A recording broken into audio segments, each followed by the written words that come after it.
I want to touch on something briefly that we didn't cover in our initial discussion of the at-will employment doctrine, and it's not something we're really going to dive into in the rest of our employment law chapters, but for your own personal edification and for anybody who might see these videos, I just want you to be aware of this kind of generally, this concept, which is that when you're working for the government, there's a whole set of principles that apply that don't apply to private employers. And in fact, anytime you're dealing with the government, if you encounter the police, if you're interacting with the county tax assessor's office, you're going to have constitutional principles that apply,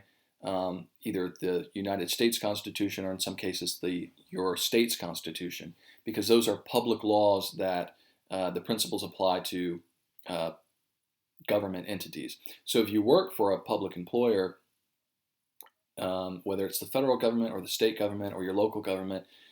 the at-will employment doctrine is going to be limited by many constitutional principles, from your right to free speech, your right to practice your religion, and we could go through many more. And so there's a whole set of analyses that have to be done in situations where you've been fired, based on one of these principles. And we're just not going to really get into that. But I just want you to be generally aware, if you are working for a government agency, that there's a lot of constitutional issues that become relevant in contrast with the at-will employment doctrine. So I just want you to kind of be generally aware of that in case you're in a situation where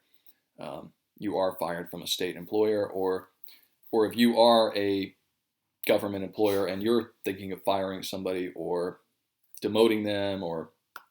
considering one person for promotion over another and so on. That's a whole big area of law that we're not getting into, that I just want you to be aware is out there.